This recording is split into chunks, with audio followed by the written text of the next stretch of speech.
10 o'clock here in New Jersey, so you know what time it is. It's time for coffee and golf.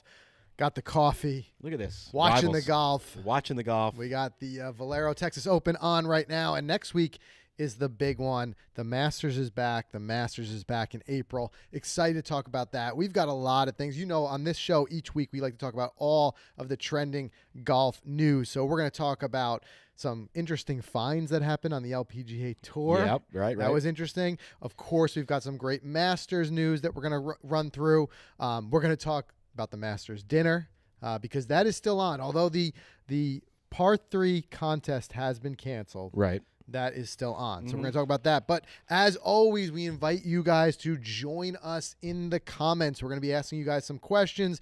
But by all means, hop in the conversations. That is why we do a live show every week, is so that we can get you guys involved. So looking forward to seeing you guys jumping in there. Good morning, John. Good to see everybody. As a reminder, guys, this is Coffee and Golf every Friday right here with us talking about all the latest news, and it is so great to see all of you guys rolling in here. Wisconsin in the house. We don't talk coffee. We just drink it. Maybe we should just talk coffee. I think a lot of us can engage in that. What are we going to do? I want to know what some of your favorites are, which ones we can go to. We got the rivals. You've got Pepsi versus Coke today. I know. Like I said, I got that Dunkin' on my way in. That's right. It's on your route. Drive past the Starbucks. But all right, so let's dive right in. The first big story, and I think we got to get it out of the way because it's on the tip of everyone's tongue, of course, is going to be Rickie Fowler. Here's some shots from him prepping last year at the Masters in November. And unfortunately, it's something that it looks like it's panning out. It's lights out. We're not going to see. I think it's lights out for Rick at the Masters this year. He needs a miracle. Where does he sit right now? He's 3 off the cut line at +4. The cut is +1, and he needs to win. He needs to win. Forget the cut. He needs to win. So he technically needs to shoot the course record today and tomorrow.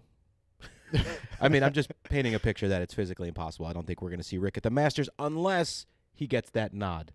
Right. And I think that's still the possibility where he could still get an invite. But ultimately, as I said last week, I don't think that's how Rickie wants to get in. And B, with his form right now, he's slumping so hard. I don't think, and sad to say, but I don't think it would matter even if he made it into the field.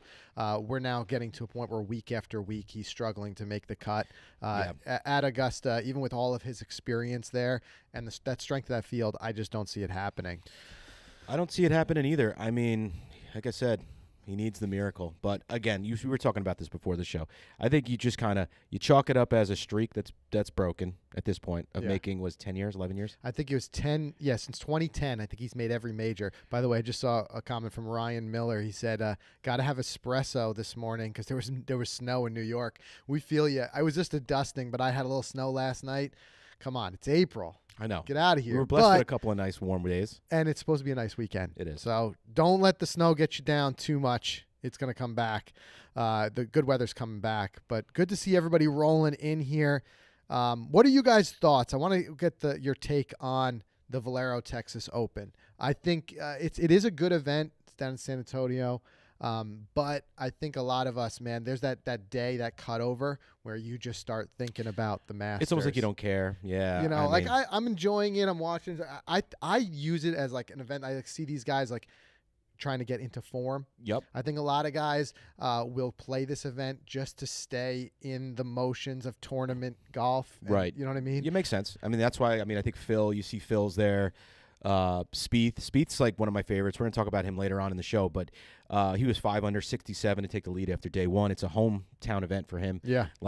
This could be the one for him to get into that Masters form, or at least a lot of it's just gaining confidence back, really. Yeah, Scott here says waiting on the Masters. Yeah, I mean, we are too. And next week, by the way, we're going to do a big Masters show. We're going to do an hour-long live. We've got some fun things. We've got some things on order that are hopefully coming in time because we want to do some fun segments here on Coffee and Golf. Yeah, it should be fun. But yeah, I mean, look, it's in a lot of ways it's an opposite event, the Valero Texas Open, because it's a course they can really go low on. You're not going to see these types of numbers next week, but if the wind is down, I think you can see winning scores somewhere almost to 20 under. I could see that. Yeah. I mean, we had a bunch of guys 5-6 under the first day. It's big. It's definitely a scoreable track. We've got Casey even said, I want to see Jordan continue to get dialed in. And I think a lot of us do. I mean, we talk about Jordan a lot on this show and a lot on even on the podcast. He's a guy who he was just so great to watch in that epic year when he won the Masters, and he had the other. I think he won 2 majors that year. He's got 3 overall. We just the career Grand Slam would be the PGA. Yep. He's a guy we kind of throw out the window for the career Grand Slam. We're always thinking about Rory. Yeah, Jordan is someone you got to think Jordan's about right there because too. he's starting to get back into form. No I doubt. believe it. Hey, Gary makes a good point here. He said, don't forget the women are playing a major, the amateur at Augusta tomorrow. Yep. Yeah, I'll definitely be tuning into that. And we got a story about the women in the LPGA Tour we want to talk about in a second. But let's just quickly get back to Jordan Spieth. So speaking of which, he did have a good round yesterday, but we caught a little bit of his own chatter about him saying that he was actually lamenting about not striking the ball quite, as where he'd like to. He said he was having trouble hitting the middle of the face, but his score didn't kind of reflect that. He had a solid day the first day out. He was 5 under. We're definitely seeing a new Jordan this year than the last couple of years. I think the last couple of years he was just lost. Yeah. Now he's found himself a little bit. Tommy says here, Spieth's playing well. Got to build the confidence going to the Masters. There it is. And I think that's what this week could very well be. But the way we heard him talking about his game didn't sound super confident, but the score was there. So he's right in the mix. Texas is, like you said earlier, his home state. He's got that like kind of home field advantage in that way.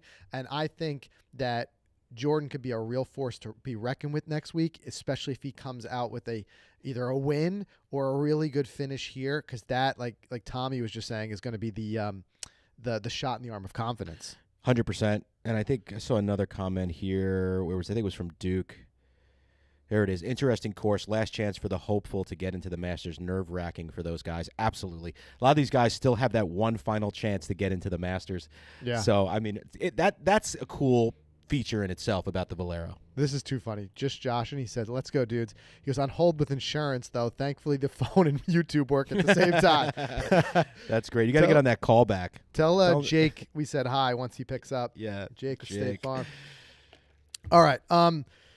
So let's see here. The next thing I want to talk about, some of the other picks, and I want to hear what you guys say. Well, of course, later in as always we do in the show, we're going to do our Making Cuts, Making Bucks segment. We're going to talk about who we have to pick this week. But if you guys have anybody that you're looking at, if you think could do well here this week at the Valero, let us know in the comments. The other one that's standing out for me is Matsuyama. Starting to play a little. Playing well again, because he was, just 2-3 seasons ago, he was such a force to be reckoned with. Yeah.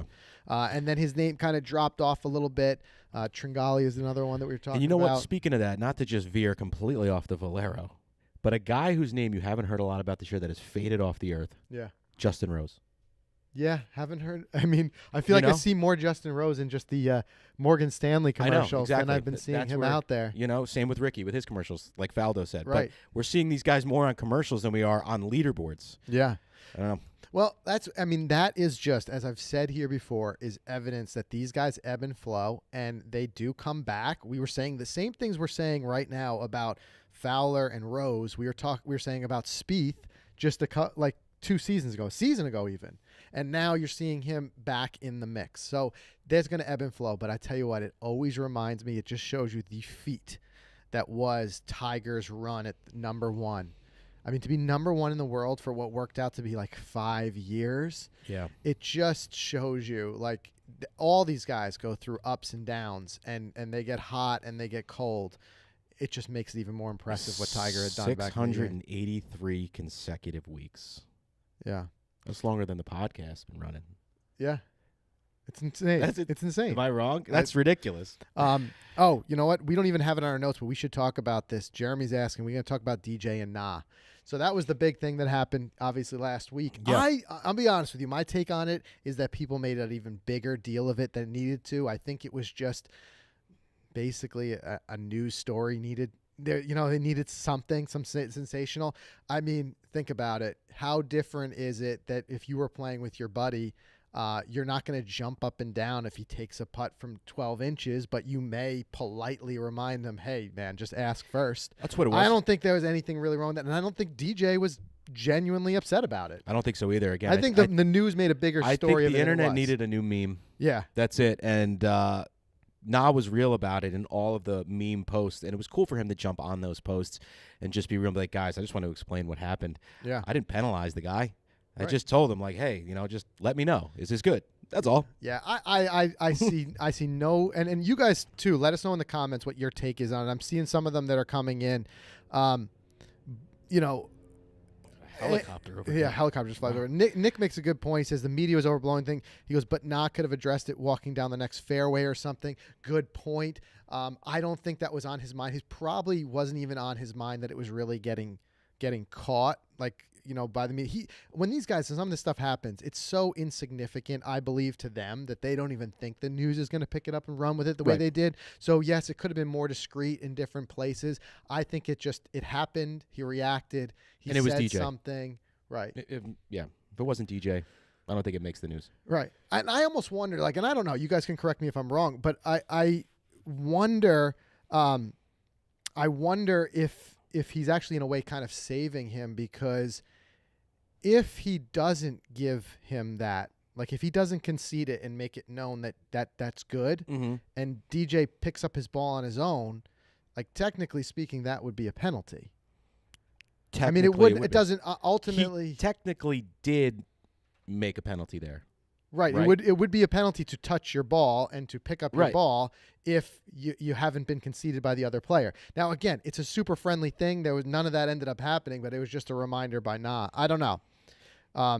Hugh says Golf World needed a headline that week. I think that's what it really was. Ultimately, it was something a little bit big. Everybody, it looks like a general consensus. Scott says really something about nothing, especially in match play. That's what you needed. You need a little headline here. Gary and there. says he would have been DQ'd, I think, for picking it up.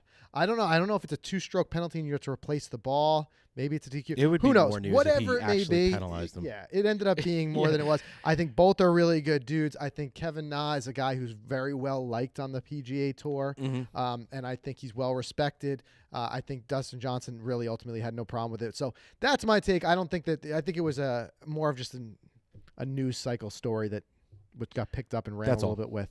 That's all. That's pretty much it. Na's a class act guy. Yeah, exactly. So, all right. So back to what we're talking about. Let's it's a perfect segue to talk about DJ, because just this week the menu just came out. Oh, Chris clarified here. Says it's a 2-stroke. Remember Phil hitting the moving ball? Yes, that's when he hit the moving ball. Jim says loss of the hole. It's match play. Okay, there you go. Yeah, because stroke wouldn't matter to the ultimate score, so it's an automatic loss of the hole. So, all right. So diving right back into it, DJ's menu come out, and I got to ask, and I want to get you guys' take on this too. So first, do this. I'm going to put DJ's menu up here in a second. Make it real easy and real quick. In the comments, 1 to 10. Drop a 1 to 10. Rate DJ's Masters menu. And I got to ask you, Mike, what do you think right off the bat, the appetizer? Pigs in a blanket, Dude, lobster, and corn fritters. First off, who doesn't love some good pigs in a blanket? That's right. Right? I mean, those things roll out with that big bowl of mustard and those toothpicks, but that's definitely not what this is. I'm sure it's a little classier than that. I'm kind of digging the menu. Pete says no fajitas. Yeah, Pete, get those fajitas out of here. I'm digging it, but think about it. Like, it's your traditional steakhouse type. You got your lobster kind of appetizer with your first course of it, like a Caesar salad, house salad, mashed potatoes, filet mignon, sea bass. It's like your typical wedding style entree. I think this is brilliant. I give it a 10. I like it. Brandon here says it's definitely something DJ would do. 9 out of 10, and that's what I like. It's they're also their chance to show a little bit of their personality. We've seen people, international winners, people from different areas, will show bring a little bit of their background to it. So he's got the house salad, then he's got mashed potatoes, spring vegetables, as a filet mignon, the miso marinated sea bass, which my mouth is watering thinking about that. Yeah. And a lot of people pointed that one out. And I like the peach cobbler, apple pie, peach. kind of like a nod to Give this Georgia guy a cobbler. there. Call it a day. Give me a cobbler and a coffee. Done. Call it a day. All I'm a right. happy man. But I'll tell you what, I personally, I don't know what my menu would be. I would never have to worry about it because this guy is never winning the Masters. But it's good to dream, I would right? work some sort of barbecue in there. I'm a big barbecue guy, like real barbecue, like a little pulled pork brisket. Oh, forget about it. Yeah, I would go the complete opposite way. Tell me what you would do. Complete opposite way. I would try to go out and outsource. I try to bring my favorite fast food from all across the country and have it flown in. So I would be going In-N-Out burgers, Popeyes spicy chicken sandwich. Now we've got all these rival chicken So basically, sandwiches. your Masters dinner would look something like this? There you go. This would be your Masters. This is it. All the dipping sauces you can want. Let's class it up. I want these waiters in white gloves. I want it in buffets, kind of like the cocktail reception at a wedding, where it's all around the room. You just walk over and pick and choose what you like, make a plate, sit down, and hang out next to your favorite Masters champion. So basically what Mike's saying is he would wait till everyone was seated, and then he'd pull out Uber Eats. That's it. And he'd be like, but it has to be done on DoorDash. Yeah, it has to be done that way. Because I want to actually see the guy who has to deliver that food. Could you imagine? Wait, what's the address? Magnolia. What? Okay. Leave it at the gate. They're fighting over it. Who gets to take it? Yeah. So, and I tell you what, that would definitely be interesting to have a smorgasbord of keep fast it easy. food. Why But not? Again, Everyone picks all these fancy things. I would do all this stuff. I always like to keep it easy. all we can do is Bunch of dream pizzas. because we're not winning the Masters anytime soon. What's your go-to fast food pizza, by the way? Fast food pizza. Like, I know you don't Fast eat it, but food if you had to pizza? go to like a Domino's or a Pizza Hut or Dude, Little I haven't Caesars. had fast food I know. pizza. The last time, I'm going to tell you right now, the last time I had fast food pizza was when we were in St. Andrews and we ordered Domino's after the old course. to the It was the only university thing open. because it was the only thing left open. Other than that, I mean, we just have too much good pizza The that I would sausage was never dicey on it. I would never order fast food pizza because we have so much good pizza. That's We're true. fortunate enough. You never just like rando Domino? No, never. Okay. I could throw a baseball in any direction and hit a good pizza place around here. There you go. It's So it true. just doesn't we are happen. blessed to be in a good pizza zone. Gourmet McDonald's. Mike Weir did Caribou. I was thinking some of the crazy ones from the past. Caribou, that's right. Yeah, a lot of there was a lot of I think Mike Weir's South African. There's some crazy South African dishes. Pete would do a full Irish spread. Stew, potato bread, Guinness, Irish breakfast. There you go. Look at this. Mike wants a milkshake in a wine glass, and someone's standing Here, behind Brandon, him. he's backing me up. Thanks. Like, guys, we're from New Jersey. We have the best pizza in the Yeah, world. I know. Right. Tell this guy, what is he doing ordering So fast never food a pizza? okay. We ordered that when we're on the road and there's nothing That's around. true. We got some pretty boss pizza around here. We do have some good pizza. All right. Speaking of the Masters, I want to point this out too because this is really cool. So I'm going to pull this up and let this play for a second. Weir's here. Canadian. Sorry about that. So was way off. we're gonna unveil the final product here in a second, but this is a painting. Reza is the name of the artist, and he originally shared this in our Facebook group. So if you're not already part of our Facebook group, just search the Golf Podcast or Golficity on Facebook. You'll find it. But he shared this early this week, and we just had to share it with everybody else because it's stuff like this that gets me so ready for the Masters. And in fact, we've reached out to him and asked him if he'd be willing to send this to us. I think it's coming here. And we want to hang it here in the office. Check out this painting. And as he and I love it's the amazing style of how paint. the way he works too, with just layering that like I love whatever. doing I don't know if this it's an stuff, by the way. acrylic or what it is, but that thicker paint. I'm no artist. This is a secret favorite hobby of mine, along with music. I love this stuff. Yeah, I took those art lessons when I was little, and I used to do stuff like this. There you go. I want to see Mike's painting of the Masters, but check this out. How cool is this painting? Look at that. It's sick. Oh, talent. I love the man. big reveal. Talent. And I'm excited in a lot of ways because the Masters we're gonna have back to its normal position in the spring and seeing those pops of color, the yellow, the azaleas, which we didn't really get in November. Still great to have the Masters and not have it canceled last year. Yep. But back in its normal spot in the schedule, it's like the opening for spring, and we're also going to have some patrons. That's right. So limited, but limited. some. They haven't released like official numbers that I've seen on how many people are going to be let in. They're also talking about potentially testing people on the way in, but just to have some bit of crowd there again, I think is going to bring a lot of energy. I think so too. It was a little quiet, a little eerie in November. Yeah. But I don't know. Maybe it's also might even change things. Maybe DJ won't steamroll. Maybe it'll be a different mindset. It will be back to a little bit of normal, but not fully. And the drive, chip, and putt challenge for the kids is still on. Like we said, the women's championship is running right now. Right. Ending this weekend, I believe tomorrow. Yeah. But well, all right. So speaking of the women, we talked about this a little bit earlier, but I want to see what you guys think of this. On the LPGA, just a couple days ago, you had Yelimi No. She was penalized for slow play. But I think what the big story was here, and look, she took it. It's a She hefty took it fine. like a champ here by taking full responsibility. She said, I can't appeal because it's obviously my fault.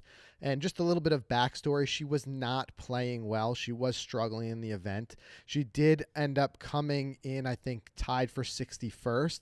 And as part of that struggle, it really did slow her down. She was playing slow. I think that the real tough pill to swallow here is that it was a hefty fine. They issued her a $10,000 fine, and she ended up, her winnings for 61st place was somewhere around $4,600. So it actually cost her over $5,000 to play in the event. That's terrible. That's a tough one, and I Tough want one to to know what swallow. you guys think. So drop in the comments. Do you think that fine was too hefty? Was that too big of a number? What's the motivation? Is the motivation at this point that they really want to be taken seriously for slow play? I don't know, but it's in this case it's a little bit tough. It's hefty. What's the fine for parking in a handicap spot or like a spot you should? Luckily, I don't know. Right, or like a red zone, $150. Right. Yeah. 10,000 is ridiculous for slow play. They should maybe do some type of like stroke penalty. If you're hitting me with stroke penalties, believe me, I'm going to speed it up. Yes, which will also hit you in the wallet, obviously, at these events, because that's you're the going way to hit someone in the wallet. Right, you're going to have that a stroke is going to drop you down a little bit. But it's tough, and it is also tough because some of the slow playing golf is a bit subjective. It's not quite as clear cut as a shot clock in basketball or a play clock in football. Right. And also, it's not that everybody is always on the clock. Often it's just that if someone is slow enough that it becomes aware to the officials and then they have to make a decision. That's funny. Nick says George Costanza knows. He does know about parking in the handicap spot. George does now. But yeah, it is pretty hefty. It is pretty ridiculous. Do they find the guys on the PGA Tour the same? I don't know what the heard of exact it. fine is. I don't know if anybody does know what the exact fine or if there's been a recent instance, because it may also vary by event. I was saying about being a little bit subjective. Yeah. Eric makes a good point. He said it shouldn't have been able to exceed the winnings. And I kind of agree there. I mean, you get somebody like that and maybe afterwards you issue them a $2,000 fine, a $1,000 fine. But $10K, that's steep. Yeah, that's way too steep. That's steep. I think you guys all seem to agree here. Yeah, I'm just a reading lot of through the agreement. comments. A lot of that's just like Strokes a are little bit way too much. Brandon Hudson, strokes are a way better penalty than a fine. Strokes would cost her spots in the leaderboard and ultimately points. Yeah, points and money. Points and money. Here's a good point here. PGA doesn't disclose fines. What if she was from a multi-bazillionaire family and money didn't matter? Then she can kind of strike. That's what I'm saying. That's the case here. But I'm trying to get to the point where like strokes should be the worst thing because of all those factors. You don't get the points, right? You don't get the money, or you lose money because you drop down the leaderboard, like you said before. Yep, it should be strokes. And I think it's just got to be more clear cut. Now, I don't know all the details of this. I would imagine before being issued a fine, she was probably issued a warning to speed it up. I'm sure. Ultimately, but again, who knows? But I agree. I think that this one was just a little bit of a black eye on the LPGA Tour for quite going that hard on it. But hey, it might ultimately be what they wanted, which was to really get it in front of everyone, because a small fine might have slipped under the radar. If they're really, really pushing to get this slow play moved along, then doing something like this where everyone's talking about it is going to do it. Yeah, I'd love to be the guy to have that job. First you warn them, and then you're like, oh, yeah? You did it again? Well, guess what? Yeah, $10,000. You just keep walking around He's the just course. out there just throwing $10,000. fines, Mike. Yeah, $10,000. Yeah, unbelievable. Okay, and let's go switch from gears from some costing the money to saving you guys some money. So one thing we want to tell you guys is that just if you listen to the podcast, you'll see this week we've just actually brought on a new sponsor, GolfTEC, which we are incredibly excited about. If you guys know, a lot of the sponsors that we work with, we do that because we want to have people that we feel like can bring value to our audience. So GolfTEC, they've got locations nationwide, they got fittings, you've got lessons, and we said as part of this we want you to be able to offer our Golficity community something. So get this, Mike, and you guys can go to golftec.com. You want to throw that link in the Let me throw that in. Mike's going to put that in the comments and pin it, but golftec.com/Golficity, you can book through that form. $75 for a swing evaluation or $75 for a club fitting. And honestly, for what you're getting in the independent fitter and everything like that, I don't think you're going to find a deal, around like that. And like I said, it's never our intention to shove sponsors down you guys' throat. We want to deliver that value. So this is an incredible deal. Want to bring it to your attention. They said it was better deal than what they were offering, in-house to the deal they're offering to our listeners. So take them up on it. I mean, now's the time that a lot of us are going to places like this to just get that final check, get a tune-up, get a swing evaluation, get a swing lesson, or make an equipment change. So I think there's over 195 locations in the country. If you're in the United States, go to this link. Check it out, guys. Definitely check it out. Okay, now this is the segment where we normally do our heartbreak of the week. We're going to flip the script because this one, honestly, when I'm scrolling through like Instagram or whatever, it's not often that like something like literally is like a double take. I paused. I had to watch this thing a bunch of time. We're going to call this instead the shot of the week, and it's making its way throughout Instagram and social right now because it's an incredible story. You guys have to take a look at this. It's the stakes that make it incredible. Played his lies to win the match from the water, and this guy holes out. Dunks it. And look at this. Obviously, everyone goes insane over it. But I saw this, and I'm like, can you imagine? Can you imagine? This is one of those things that if it wasn't on video, literally no one but the people who were there would believe it. No, nobody would believe it. No one. If you're telling me, hey, I once holed out from the water to win a match, I mean, it reminds me of like Haas winning the right. It does. Right? That's exactly where my head went. But unbelievable. I got to play this one more time. Pete's calling this the heartwarm of the week. This is the heartwarm of the week. To win, except you know what? Maybe it is the heartbreak for the week for the poor guy who thought he had this match won. He's like, I got this unlocked. You're in the water over there. There's no way. He's already making plans for the night with all the money he thought he won. Right. And this guy breaks his heart by holing out from the water. Absolutely. I love it. The reverse heartbreak of the week. That was incredible. Brilliant. So, okay, one more thing I want to go through, of course, is our Making Cuts, Making Bucks segment. This is where, if you guys are new to our Friday Lives, this is where we go through and each pick a player that we think is going to perform well this week. And this week we've got the Valero Texas Open. Sorry for my pauses there, but I'm just reading through some of you guys' comments because you guys crack me up. I love it. So, Mike, running through, who do you got this week? Well, this week, I'm going to go with Spieth. I was hot on Spieth heading into the week, and the reason for it, multiple reasons. Number one, hometown game, like I said earlier.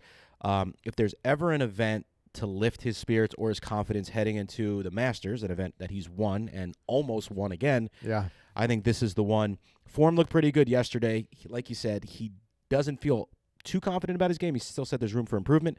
I think he finds it. I think he's definitely making cuts this week. Does he win it? Who knows? He could finish in the top 5, but I like that in Jordan this week. And I think what a good point there, too, is when you have a guy who's doesn't have his best and he's still in the mix, that's a good sign. That's a good sign. That's a good sign. Mm-hmm. I'm just seeing a Finau up there. There's a lot of good names in the field this week. Look at Emilio's comment real quick coming in here, Frank. You see that?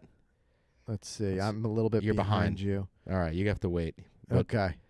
There it is at the bottom. Oh, here you go. Emilio, we are on the same page. He's got Scotty, and guess what? I do too. I got to go Scotty Scheffler. Again, you guys know every week I really look for guys who are in form. What he did last week, coming in second place over there, at that what was a grueling event of match play because it's 5 days of golf. You've got to play well for 5 days. Staying in Texas, so it's just going right one back to back, and he was right in the mix as of last I checked. I think he was like 5th or 6th place. I'll tell you what, I think Scotty brings his form and combines it with a field that is, again, not the strongest field this week. And I think we got a shot at him winning this one. All right, I like it. Yeah. Yeah, I like Scotty Scheffler too. Grant agrees with you, Spieth for sure. Even who's this? Tringali, Matsuyama's making some noise.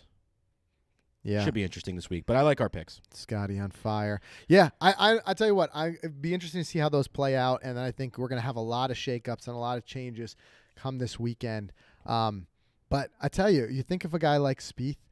Do you think it hurts him in some sort of way, some sort of weird way, if he wins this week, and then it's hard to win? We know how hard it is to win in back-to-back weeks on the PGA Tour. Sure. You almost want to see like a top 5. Spieth come in with a top 5 and feeling good and head to Augusta. Yeah. Then win it, have all the things that come with winning it. Yeah, you never want to win before you go to Augusta. Well, yeah, and there's the pressure, all the extra press, all the extra interviews, all that other stuff, and then you got to get your mind right, in like a couple of days to stay hot. Yeah. I don't Who know. we kidding? I'd love that feeling. Yeah. But yeah, I hear you. Yeah, I would love to have that problem too, to I be know, worrying but- about back-to-back wins. But you I'll are be right, honest, though. if I'm a betting man, I give Spieth a little bit better chance in Augusta if he comes in with a T5 than if he comes in with a win this Right. week. I like it. I like the thought there. Yeah, that's my thinking. But guys, So, next week I want you guys to be prepared because, like you said, we're going to do a 1 hour episode Yes. of Coffee and Golf. We're going to be complete in the with green jackets. some Masters. There'll be some food. surprises. Masters food. You guys need to get ready. You bring your Masters A game and carve out a full hour during your Friday. So turn work off. Right. No tune in insurance calls. Yep. Hold those for later. David says watch out for Watch JT out next for week. JT. Yes. I agree with you. If I have agree like wholeheartedly. 5 guys who I would put, my $5 bet on 5 guys, he would be one of my 5 for sure. Watch out for JT next week. Still got Rory, by the way. Still got Rory as my number 1. Yeah. He's going to turn it on. He's been riding that Rory train for the last couple of Can't weeks. jump off it now. What are your quick odds of a DJ repeat? Low. Low. Okay. I think it's too quick. 6 months. Not even that. It's just too hard to repeat. This is a different vibe at Augusta. I couldn't repeat. Yeah. Pete says, super chat. He said, I'll prepare some filet mignon. The Pebble Beach Fund. Fund. I love the Yeah, Pebble Beach Fund. Fund is filling up thanks to you, Yeah, Pete. we're gonna get there one way or another. We got 1/1000th of our round pay for. Oh, look, the insurance call. It's ended. Just Josh and he's off the call. I'll tell you what, He's off the call. He's off the call. He kept waiting. Hey, well, at least we won't keep you waiting. We will be back here next week, 10 a.m. Big show, the Masters. Be prepared. Mark your calendar. Let your friends know. Let's all hop in the chat. Let's all hop in the comments. We're gonna have a big, fun week next week. It's Masters week, baby. We'll see you guys there.